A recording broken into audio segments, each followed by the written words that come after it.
18 il-vittma fl-aħħar 7 ijiem, rekord ta' 2098 każ f'ġimgħa waħda. L-imwiet tal-Covid f'pajjiżna issa telgħu għal 346. Bħalissa qegħdin naraw li l-R factor qiegħed ieħor 1.5. Bħalissa fl-isptarijiet hemm 245 persuna li qed tingħata l-kura minħabba l-COVID-19. 29 persuna jinsabu fl-ITU ta' Mater Dei filwaqt li 5 persuni jinsabu fl-ITU ta' Għawdex. Din hija s-sitwazzjoni preżenti tal-COVID-19 f'pajjiżna hekk kif bejn il-ħamis u l-ġimgħa nstabu 329 każ ġdid ta' Coronavirus filwaqt li fiequ 259 persuna. Dan ifisser li l-każi attivi komplew jiżdiedu. Kif jiġri kull nhar ta' ġimgħa s-Superintendent tas-Saħħa Pubblika l-Professur Każi preżentat bulettin mediku għalkemm fl-ebda ħin ma ingħata time frame dwar meta nistennew li n-numri jerġgħu jibdew niżlin.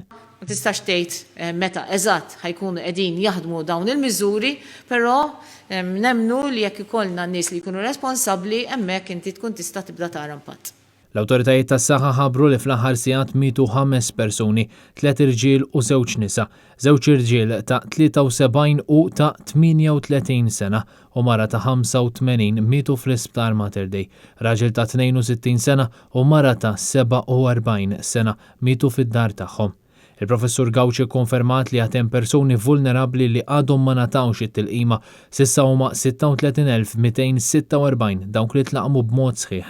Xarmin Gawċi tagħtu kollha ħar dettalji dwar kif qed jinxteret il-virus fl-aħħar jiem l-ogħla tixrid tal-Coronavirus kienet jiġi mir residenzi privati, attivitajiet soċjali, mill-postijiet tax-xogħol u mill-iskejjel. L-istatistika turi li l-każi fost l-anzjani qed jonqsu l-maġġor parti ta' każijiet ġodda qed ikunu minn persuni ta' età bejn il-15 u 49 sena.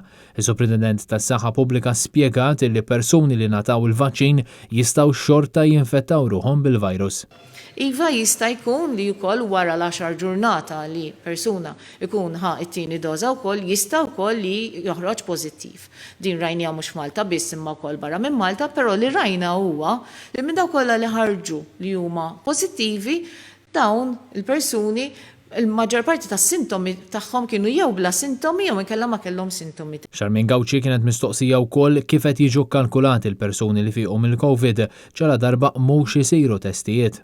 Meta għandek persuni li qed jiġi kurat fid-dar tiegħu, ġifi dak li għandu mild jew inkella moderate symptoms, nafu li wara xahar ijiem ma jkunx qiegħed jibqa' joħroġ iktar virus li jkun jista' jimmultiplika, jiġifieri jkun virus li jkun jista' jinfetta lil ħadd ieħor.